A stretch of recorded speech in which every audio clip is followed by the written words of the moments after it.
Okay, so the first one, the Thunder trade Chris Paul to the Spurs. The Spurs would get CP, the Thunder would get Rudy Gay, Patty Mills, Trey Lyles, a 2020 second. Chris Paul's trade thing is going to be interesting. If he ends up getting moved, who knows? Like, what is he really worth given the contract and everything? I mean, he's still a very good player. But, just how long are you expecting him to be really good? Would I accept this if I was OKC? I mean, no. To be honest, I'd rather just keep Chris Paul at that point, but maybe they'd be determined enough. As for San Antonio, would I do this? Sure. To be honest, I don't know. I mean, the Spurs title window is probably closed, but Paul gives Greg Popovich's group a fighting chance at winning a playoff round or two. Yeah, that's accurate. I mean, I guess if San Antonio just wants to go all in on being pretty good still, but not a title contender, then this is the type of move that could happen. But again, I just don't know if this would be enough for Chris Paul, because I kind of imagine there's going to be some suitors for him, even if it's maybe just the Knicks or something. Somebody else, perhaps. But that's kind of interesting. For OKC, it saves a whole bunch of money. Resetting the franchise. Yeah, I mean, I say this with OKC all the time. I don't think they should just get bad for the sake of being bad. But there could always be a reason for dropping down a little bit. Warriors trade top pick for Collins and Kevin Huerter. That's kind of interesting. So John Collins and Kevin Huerter if pick lands number 1 overall. And the Hawks get that pick. I mean, there have been some rumors here and there that Collins and the Hawks may not agree to an extension. I don't know. I mean, Collins probably wants a max. Whether the Hawks want to give it to him or not, who knows? Which means the Warriors would have to do it. So, I mean, you have to match. Well, actually, it's interesting. You're not matching much money, but then if you're the Warriors, you're then expecting to give Collins a big extension, which would make the Warriors even more expensive, and they're already pushing the luxury tax, and that's before Rona and all that messed up the salary cap. So the Golden State would be taking on a lot of money in that situation unless they found a way to get probably Wiggins off the team. For the case of Atlanta, I mean, they would have to really love whoever in the draft, whether it's Anthony Edwards or LaMelo or Wiseman, although it probably wouldn't be Wiseman because they just got Capella or somebody. All the names are escaping me right now. Or maybe they would view that pick as something that then they could trade for something else. I don't know. This is interesting. Bleacher Report says that Anthony Edwards would be a perfect fit next to Trae Young. Would he be perfect? I mean, I think Edwards wants the ball in his hand, which could be good because Trae can certainly play off the ball, but I don't know. Do you want to take the ball out of Trae Young's hands for a guy like Anthony Edwards? I don't know. I don't think this would ever happen. I think if the Warriors end up trading that pick, I feel like somebody better than Collins will end up being available. I don't know who. But that one's worth thinking about, certainly. Okay, hold on now. Knicks get Devin Booker, Suns receive package with 2nd overall picks. We don't know what the hell the lottery is going to do, but Devin Booker, Suns receive 2020 first, Julius Randle, Frank Ntilikina. Okay, so all respect in the world to whoever would be the 2020 pick, which we're just speculating, number 2 pick. This is a terrible return for Devin Booker. I mean, we still don't know if Julius Randle actually helps you win basketball games. There's no way this dude is going to be anywhere as good as Booker, and Frank sucks. So, yeah, the only reason anything like this would remotely happen is if Booker wanted out, and we are a long ways away. Well, maybe not super long ways away if the Suns are just a disaster the next couple of years, but this isn't going to happen. Like, if Booker's really available, the offers are going to be way better than this. So anyway, Magic and the Kings swap Aaron Gordon and Buddy Hield. Oh, just a straight up swap. I mean, you know, Buddy Hield's talked a little bit about how he may not love the situation in Sacktown. You know, they benched him, and there was something else I don't remember. And Aaron Gordon just hasn't been that good for the Magic. I mean, I think Buddy Hield would be great for Orlando. As far as Gordon to Sacramento, I wouldn't do it if I was the Kings, because I think you're just getting worse. You know, like Buddy Hield is way better than Aaron Gordon. You know what I mean? Like you can make the argument, oh, the fit and all that. Nah, like Buddy Hield shoots 40% on 10 threes a game. I want that guy over Aaron Gordon every time. Pistons, Sixers, Pacers agree to trade of big men and number 7 overall pick. So Miles Turner's probably on this move. Oh boy, 3-teamer. I gotta get my head straightened out here. So Miles Turner and Jeremy Lamb to the Pistons. Okay, so the Pistons would be trading Blake Griffin and their pick, which we're just gonna say is number 7. Who the hell really knows? And they're getting back Miles Turner and Jeremy Lamb. I mean, for the Pistons, is that a good move? I mean, Jeremy Lamb is like okay at best. And I like Miles Turner a lot, but 7th pick, well, this draft is a little weaker than average. Turner's on a good contract. I don't think that's a ridiculous idea for Detroit. The Sixers would be trading Al Horford and getting Blake Griffin. I mean, he's on a shorter contract, so you could get out of that money faster. And if Blake is healthy, he's better than Horford. But, at least Horford's healthy. Like, at least you're guaranteed to have a healthy Al Horford, you know what I mean? But if anything, you could then use Blake's contract for another type of a trade. So for Philly, I could see it. For the Pacers, no. No, like, I'm not confident if Al Horford's good anymore. And, like, taking on his contract and losing Miles Turner, I wouldn't want that if I was the Pacers. Because if Horford is truly not good anymore, you're locking yourself into that money. That's the type of move that kills your franchise. So I wouldn't do that if I was Indiana. But for the Pistons and Sixers, it's like, well, maybe. Also, shout out to Jeremy Lamb again, who I kind of forgot about in that whole thing, besides saying he was alright. Bucks go for title with Drew, while Pelicans get Bledsoe and DiVincenzo. Okay, so Bucks receive Drew Holiday, Pelicans receive Bledsoe, DiVincenzo, or San Ilyasova. The Bucks signing Ilyasova was the dumbest thing ever, at least for the length of the contract. If they would have never signed Ilyasova, they could have kept Brogdon, no problem. Anyway, I mean, Drew on the Bucks is great. Bledsoe and DiVincenzo, that's a lot to trade. I mean, Bledsoe, still good. We hope he doesn't crap his pants in the postseason.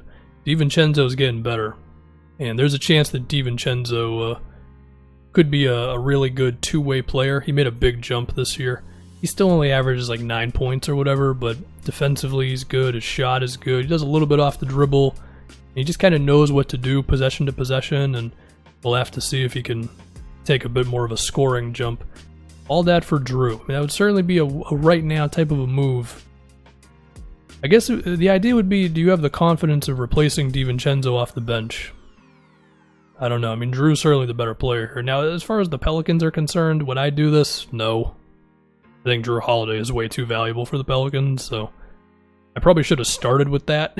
Like, if I was the Pelicans, I would be like, nah, I'm good. Anyway, we move on.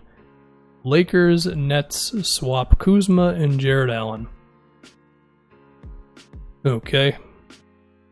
So the idea for the Nets is they've already got DeAndre Jordan, and you could probably just find another center. And then for the Lakers, it's you get Jared Allen. I mean, this trade is not that exciting. Like, I think Jared Allen is better than Kuzma. And there's a chance that Jared Allen is some, like, super awesome defensive player. I don't know. Let's see, Allen and Kuzma are both good enough to be starters. I don't totally agree. I don't think Kuzma's good enough to be a starter. I think Allen is. Yet sit behind veterans, that's kind of true. Yeah, I don't think I would do this if I was Brooklyn. I feel like I would just like Allen too much. I'd rather just have him than Kuzma, pretty much. If I was the Lakers, I'd probably do it. Although then again, Dwight still seems alright. But you imagine Jared Allen's got, he's got more of a long-term thing than Dwight does. Although, isn't Jared Allen's extension coming up not too far from now? That'll be interesting to see what he gets paid. I wouldn't do this if I was Brooklyn. That's pretty much that. Heat trade Bam, Tyler Hero to Wizards for Beal. Okay. So if Beal ever gets moved, it's going to be because he wants out, I imagine. I don't think the Wizards are going to trade him. If I was Miami, would I trade Bam for Beal? No, I wouldn't. I would definitely try to get Beal, and I'd be okay with giving up Hero, but I'm not giving up Bam. Like, look, Bradley Beal's great, but Bam is a different type of thing. I mean, I get it. Usually you take the perimeter guy over the center, but in the case of Bam, with his switchability on defense, I think there's a chance that Bam could be a really big deal defensively in the NBA. I mean, he already is very good, so I don't think I would do that. But there is a case here, with Butler and Beal attacking and Duncan Robinson and Kendrick Nunn spacing the floor, Miami can become an elite offensive team with cap space to add a third star. Well, the cap space is definitely a thing, but I don't know, man. I like Bam too much. Anyway. Ooh, Collin Sexton on the move, alright. Getting real wild here. Kevin Love and Collin Sexton to the Nuggets, Will Barton to the Blazers, Michael Porter Jr., and Gary Harris to Cleveland. Does anybody get better in this move? Or is it just people moving? Let's see. There's a lot going on here. So the Nuggets are trading Will Barton, Michael Porter Jr., and Gary Harris. And they're getting back Kevin Love and his contract, Collin Sexton and Nasir Little. Is that a good move for the Blazers or for the Nuggets? No, I'd rather have Michael Porter Jr. than Kevin Love, personally. Although Sexton's interesting. I mean, Sexton is better than Will Barton. He's better than Gary Harris. Well, maybe not. He's so bad on defense, Collin Sexton, maybe not. But, he did average like 20 a game on good efficiency. But the Kevin Love thing freaks me out too much. Him and his contract. And I still think there's a fear of Kevin Love getting hurt as well. I wouldn't do that if I was the Nuggets. For the Blazers, they'd be trading Nasir Little and Trevor Ariza for Will Barton. Yeah, that's a great move for the Blazers. Ariza's whatever. Nasir Little, I mean, maybe some people on like Blazers Reddit like him, but let's be honest here. If you could trade him away for an actual NBA player in Barton, cool. Would I do this if I was the Cavs? No, because I would not trade Sexton. Jazz trade Gobert to the Mavs. I think this is the second time I've seen Gobert to the Mavs. I don't think I did a video on the other one that I saw, but yeah. Oh boy. Maxi Kleber, Seth Curry, Boban, Justin Jackson, 2021st for Gobert. The only way this happens is if Gobert wants out, which I don't think is going to happen, but maybe just because of the extension talks, and maybe those will go south. I don't know, man. I feel like if Gobert is available, some bad team will offer more than this. Like, I could picture some team having an offer for Gobert where we're all like, whoa, like that's kind of a lot, but yeah, so I don't know. I don't like the offer itself. It's not that great, and so I just figure somebody else could do better. T-Wolves get Lowry Markkanen. Bulls receive a number 5 pick. Is that it? Yeah, Markkanen's still on his rookie deal. I guess it could happen. I would not do that if I was Chicago. I mean, if we're projecting the 5th pick in this upcoming draft, I don't think anybody has the potential of Markkanen. I get it. He just had a not great season, but I'd rather have him. In the case of the Wolves, yeah, 100% I would do it if I was the Wolves. I mean, Karl Anthony Towns and Markkanen. Yeah, there's a chance your defense is bad forever, but you could have the best offense in the league, and I feel like if you can do that, you can find enough ways to become like the 15th best defensive team, you know what I mean? And by that point, you'd be a really, really good team. So, yeah, but I don't think the Bulls should do that. Terry Rozier becomes Rockets' sixth man. Eric Gordon joins Hornets. That's actually kind of interesting, with the idea being the Rockets get themselves like another kind of creator. The thing is, like, Rozier, he's done a good job of kind of reining himself in a little bit on Charlotte. Like, his efficiency is a little better, stuff like that. But I feel like if you put him on the Rockets, he would kind of lose his mind a little bit and start jacking up threes like crazy and stuff. Do I think he could play off of Harden and Westbrook? Honestly, even then, I don't think he could. I don't think Rozier is wired to just sit in the corner for like 4 straight plays. You know what I mean? I feel like Eric Gordon fits the mindset of the team so much better. But there is a chance Eric Gordon is not good anymore. I mean, he didn't have the best season recently. I think he missed some time as well. And his contract isn't amazing. It's a little longer than Rozier's, I believe. So I can see the rationale, but I don't think Rozier would like it in Houston, pretty much. Celtics get Brandon Clark. All right, I'm already a big fan of this one. Grizzlies acquire first rounder and Romeo Langford. Celtics get Brandon Clark. Grizzlies receive that. Which pick is it? I don't think it matters. The Grizzlies would never do this trade. This is a bad trade for the Grizzlies. Brandon Clark looks awesome. He looks like he can be a real big 3 guy with Jackson and Ja. Langford, I mean, he's been kind of intriguing if you were paying attention like that, which I don't blame you if you weren't. The only reason I know that is because I'm a Celtics fan and I'll watch basically every game they play. No, I wouldn't. This is a bad trade for the Grizzlies. Like, the Clark is way too good for a first rounder.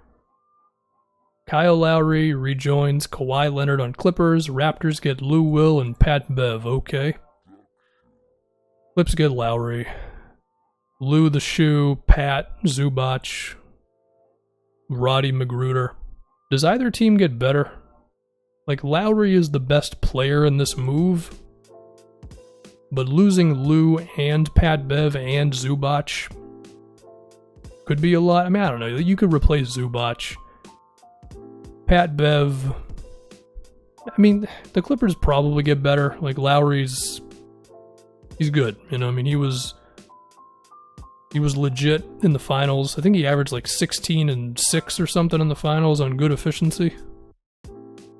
And he also averaged like 20 points on amazing efficiency against Milwaukee. So this would probably make the Clippers better.